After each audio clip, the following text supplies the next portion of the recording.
guys, welcome back to my channel. I'm Jeannette. Let's do a get to know me as we get ready. Dance edition. So I'm a professional dancer, business owner, teacher, performer, choreographer, all that jazz. So let's talk about my dance journey. So let's take it back to the very beginning, when I first started dancing at the age of 7. When I was a kid, my mom signed me up for this performing arts school, but there was a wait list, so I spent kindergarten, first, and second at just a regular public school. We got the good news in 3rd grade, and I transferred schools. I attended Rochelle School of the Arts in Lakeland, Florida, and in the process of starting the school, they asked me what department I wanted to major in. Music, dance, art, singing. So I, of course, picked dance. But prior to this, I had always wanted to be a tap dancer. For some reason, when I was a kid, I used to see tap dancing videos somehow, and I was obsessed. Every time I'd go to Walmart with my mom, they had like the little kid tap shoes in the shoe section. I would always put them on and play with them while my mom was like browsing. I didn't know anything about tap. I just thought it looked cool and I wanted to do it. So of course, I picked dance as my dance major. My very first class was a modern class. And I remember being on the floor, stretching, and just doing a bunch of like really weird but like fun movements.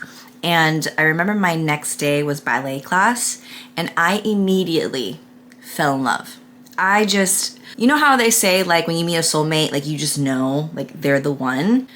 Dance for me was like that. I tried it once and I immediately was hooked, and I was like, I love this. And this is what I want to do for the rest of my life. So I took ballet, modern, jazz, all the classical forms when I was in this school, all throughout my elementary school, all throughout my middle school.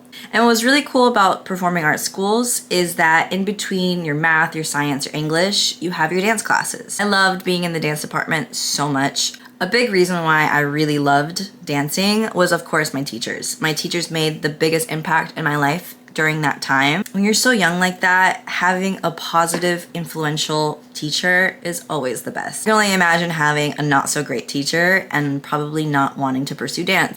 Although it wasn't all rainbows and butterflies when I first started, I definitely got bullied in dance. To not toot my own horn, but I was very talented. And at a very early age, I just picked everything up very quickly. I had the body for it, I had the flexibility, I had the passion, I just had the skill. And I worked really, really hard. Like, I really focused in class. I always gave my best. I was doing the thing. And of course, with that, you got your haters.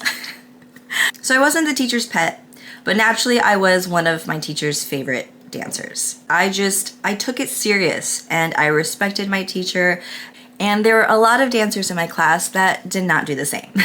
So when my teachers would put me in the front line, in the middle, the hating began, and I definitely got bullied in that process. So of course it messed with my head, messed with my confidence, messed with my focus. I no longer wanted to be in the front center spotlight. I would go in the last group. I would hang out in the very back of the class. I would not try as hard. I would try not to shine. I would try to like dim myself because I wanted to have friends. So eventually I gave up on that. I was like, fuck it. I love what I do and I'm good. Fuck all the haters. I'm just gonna keep trying and I'm gonna give my all to be the best because this is something I actually care about, and these girls don't care about this. And when I had that realization, it allowed me to really progress because I was truly holding myself back to be liked. Don't do that. Kids, don't do that. So from there, I go on to high school, again to a performing arts school. And for those next 4 years, I borderline hated dance. I was starting to get a little bit burnt out. Within ballet specifically, ballet can get really toxic really quick. Ballet makes you really insecure about your body, by your weight.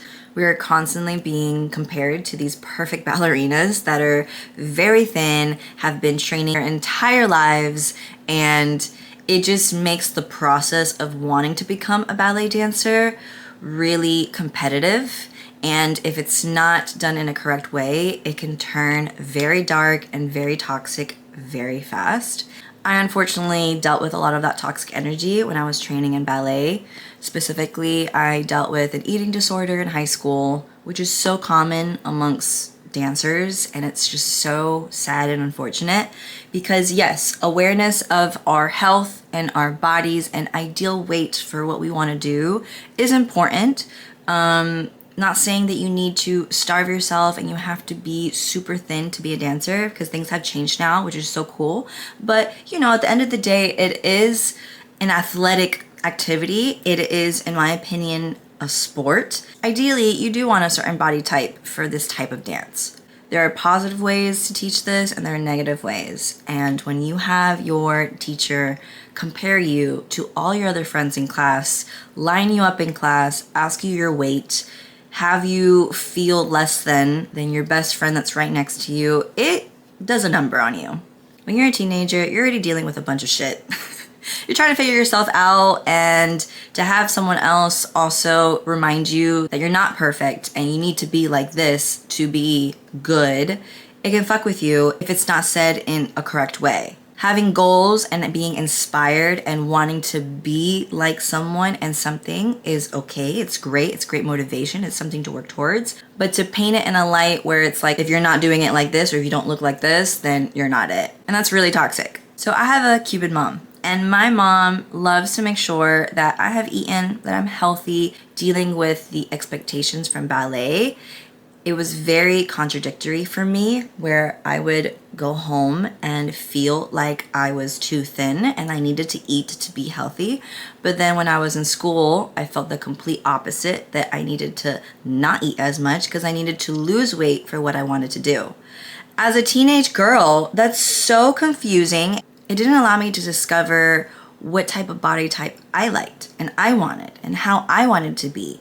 And it was very confusing because I would look in the mirror and not know if I was thin, if I was fat, if I had the ballet body, if I was attractive for boys to look at me. Like, it was just so confusing. So that kind of like messed with my passion for dance. It was more stress than pleasure at that point. And so I started to build up a lot of resentment for it during those last 4 years in high school. Fortunately for me, I also attended a dance studio outside of school, and my dance studio was the most amazing dance studio ever. I loved my teachers. I loved the girls that I danced with, but most importantly, my teachers. Specifically, Haley Amos was my favorite teacher to this day. She has positively influenced my life and my view on dance and helped shape me into the dancer that I am today. And if it weren't for that after school dance studio that I would go to, that really allowed me to enjoy dance for dance, I felt seen, I felt enough, and I had a lot of opportunities come from that dance studio. Honestly, that studio is what kept me sane throughout high school, where I was able to go in the mornings to my dance classes that were always so heavy and so drama filled and toxic, and then be able to go to this dance studio after school and just really release and just dance for fun was such a nice balance for me. Although there was still drama within that studio, because of course, as auditions came around, your girl got picked for a lot of lead roles and the girls didn't like it. I had to deal with that shit too. It was very frustrating because I can say I was very humble and I was not one of those very like cocky and show off type girls. Bitch, I was good. You know what I'm saying? I was good for my age and I loved what I was doing. I already been done the dimming myself and being less than what I was to please everyone else. When I was in high school, I was like, fuck that. I'm gonna do me. I'm gonna do the best that I can because I genuinely want to dance professionally in the future. I want to do this as my career, where a lot of the girls that I danced with did not. They just were doing this as a hobby, which is fine. But that's part of it. There's competition everywhere. Anything that you do, there's gonna be some type of competition. So I just dealt with it the best that I could. Luckily, I had the best support system. My mom was just one of the most supportive people in my life. She would take me to all my dance classes. She would be there to support me, all my shows, whatever costumes I needed, whatever trips I had to go on, whatever summer intensives I had to go and get better in the summer. Like, she did what she needed to do to make sure that I had all the opportunities possible and just really took advantage of it. story time. So I started at this dance studio when I was in 6th grade. And I remember my first year at the studio, I took like every single class they offered. Tap, jazz, hip hop, ballet, modern, contemporary, like I did everything. And I was obsessed. I was so happy. I was so busy. Like, imagine going from your performing arts school during the day, you're already dancing in between your periods, sometimes after school. And then at like 4, I would begin my other dance studio, 4 or 5, and I would be there sometimes until like 8, 9, 10, sometimes a little bit later than that if we had rehearsals after for whatever.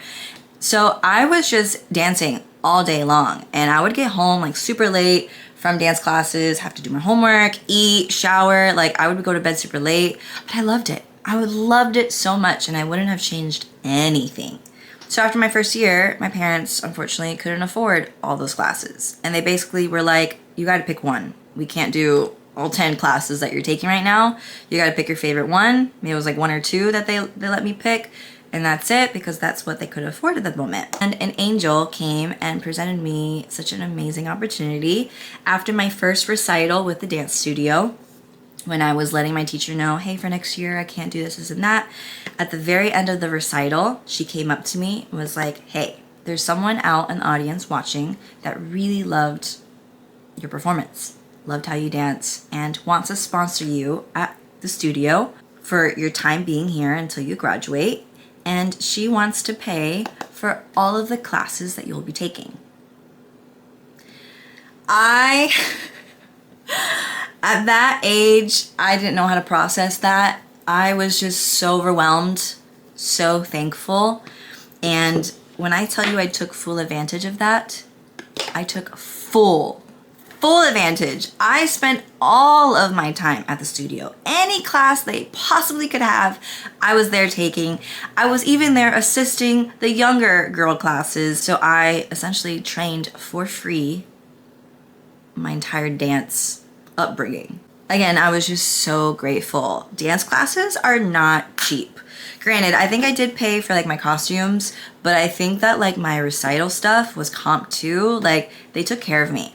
They truly took care of me.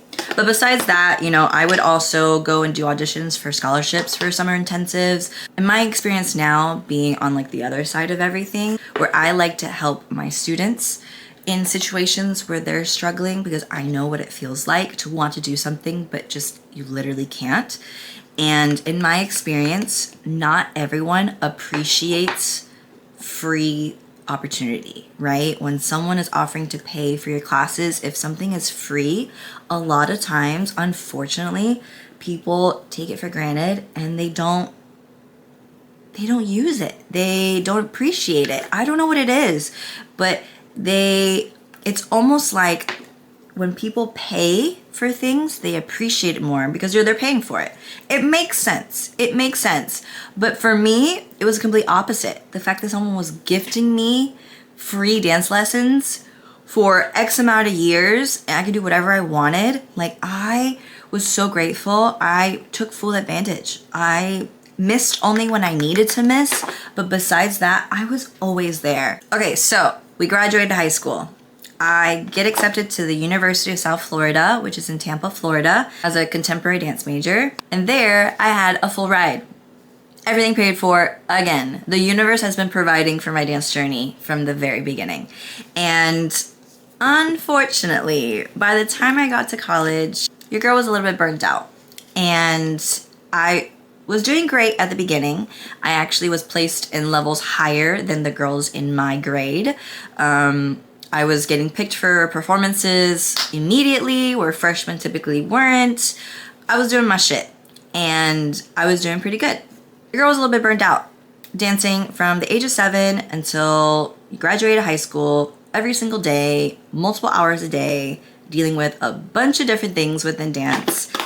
It took a toll on me, I'm not gonna lie. And having my mom's support during that time, you know, she was there to drive me, to help me pack my lunches, she just did the whole dance mom thing. When you're by yourself and you no longer have that support, and my mom loved to spoil me, and, you know, it kind of bit me in the ass in the end. In the moment it was great, because, oh my God, I'm getting spoiled. She's helping me. She's supporting me. She's doing all these things for me, for her child. Great. When it came down to me doing it for myself, your girl struggled. Your girl struggled with consistency, with focus, with just having my shit together. And when I was in college, your girl was, let's just say, I like to have a lot of fun. And I had a lot of fun. I had a little bit too much fun, that it took me out of my focus, and I slowly started to not do so well in school. So that meant in my dance classes as well, being tardy, skipping all the time. When I was there, I was exhausted from the party from last night. Your girl just wasn't serious.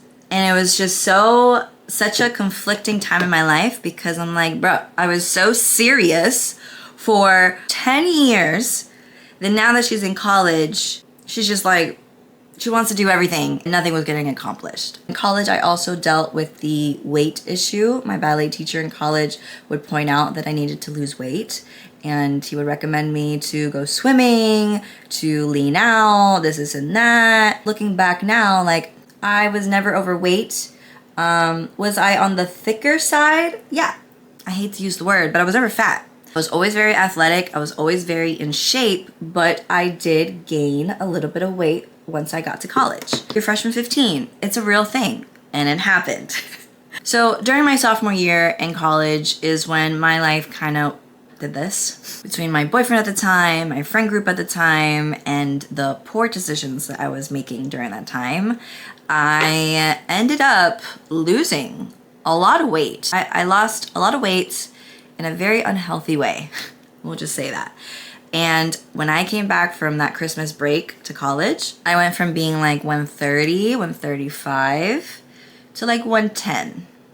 It was a drastic difference within a very short amount of time. Coming back to college, my teachers loved me. My ballet teacher that was like, oh girl, you need to lose weight, this and that, all of a sudden was like, oh my God, you look amazing, you're doing amazing. He would compliment me in class when he would never even look my way.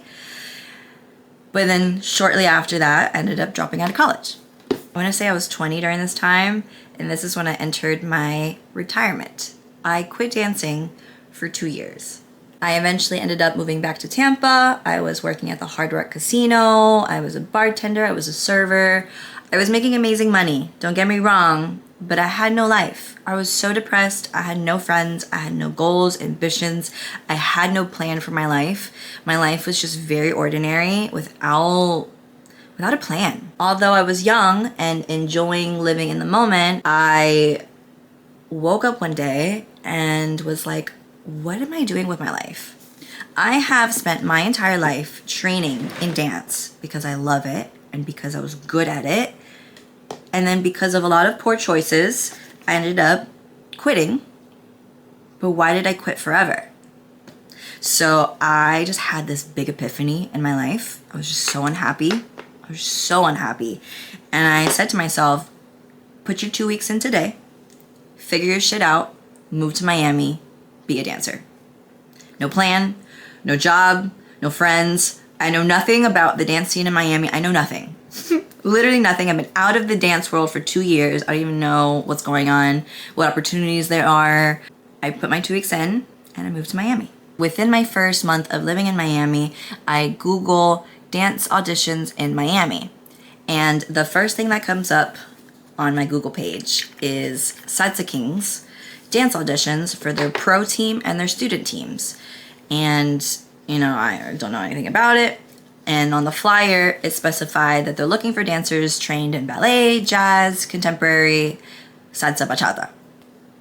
I got ballet, jazz, contemporary, hip hop. I got all those, but I don't have the salsa, bachata. I don't really know that. I know that there's technique to that. I thought that salsa was just a dance that like people danced randomly, like however you wanted. Bachata, I knew the basic of it. I go to this audition and from the very beginning, it's all bachata and salsa. And they're teaching shines, they're teaching like the footwork. So I'm able to like imitate it. I'm able to learn the choreography and do it. And you know, I'm killing it. I'm doing my best. I'm doing my best in a style that I've never done in my life. But But you know, I'm a dancer, so I'm figuring it out. And then the audition went to partner work. And that's where I was lost. That's where, in my mind, I was like, okay, this isn't for me. I just wasted my time. It's okay, fun experience, but I need to keep looking because this is not what I was trying to do. So a couple days later, I get a call and they want me to be part of the pro team. So I go to the practice and I'm lost, as usual. They are trying to teach me their salsa routine that they're about to perform at a big event. And it is not easy. It is not easy. I don't even know my basic in salsa. I am struggling with the timing. I'm trying to imitate what's happening. I just don't understand. I don't understand. Whatever. Frustrated, but inspired. And I got hooked. I was like, okay, I didn't get it today, but I'm gonna get this shit. So I took a chance and I said, fuck it. Let's do it. So not only was I part of their pro team, but I also was part of the student team for additional training. Within my first couple months of being there, I learned my first bachata routine and performed it at the Miami Salsa Congress. I also performed my first salsa routine with the student team at the Miami Salsa Congress. This was in 2015. All I did was go out dancing, take class, train. All I wanted to do was go dancing. Fast forward to a year and a half in, me and the pro team, we were called King's Dance Company at the time. We went to the World Salsa Summit, which is now called the Summit Championship. And we won our first 2 world championships there, which was so dope. We went not expecting anything. We went kind of like, let's just go for it, to what the fuck, we won. In 2 divisions. And we weren't expecting to win in either one of those 2 divisions because the competition was so good that was going against us that we were truly like, oh shit. As life happens, the team kind of split and I went off and did my own thing. And that's when I started doing bachata.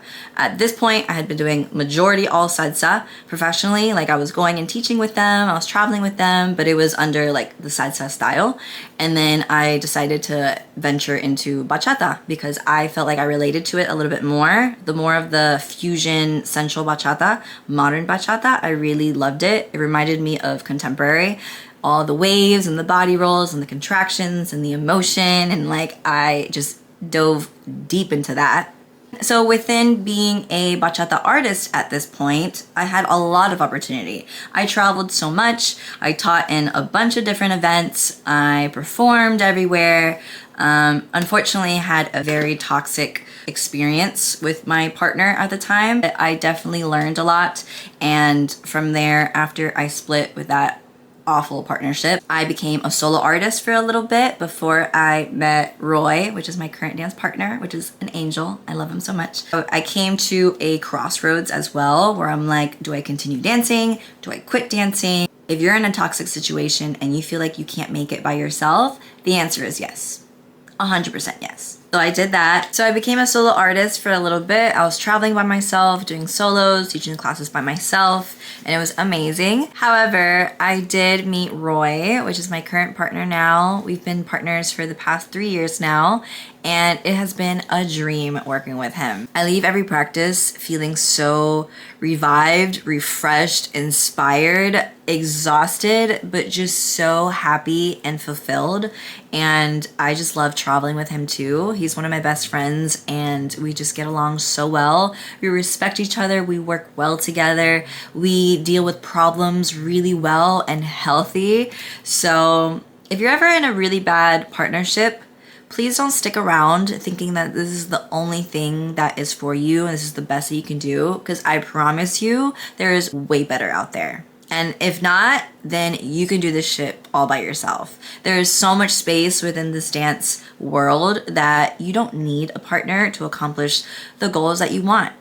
And I am living proof of that. Although I prefer to work with Roy, I don't need a partner to do the things that I enjoy doing. So in 2020, I became co-owner of Salsa Kings, the studio I originally started at with my salsa and bachata. It was a full circle moment, and I have been owner for the past 3.5 years now. and it's been amazing. Within this time, I've created Las Reinas, which is my ladies bachata team.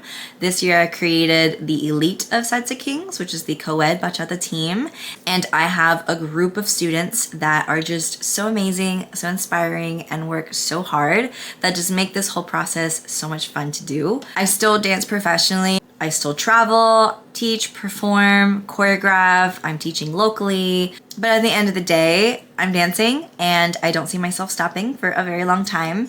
There's so much within dance that you can do that I feel like in some way, dance is always going to be part of my life. There's a lot that goes in to owning a dance business and being your own boss, which is a discussion for another video. In these last 7.5, 8 years, I've been a Latin dancer. I have had so many opportunities. I've accomplished so many different things. I'm currently a 4-time world champion in salsa and bachata. I have performed on stage alongside top singers and artists.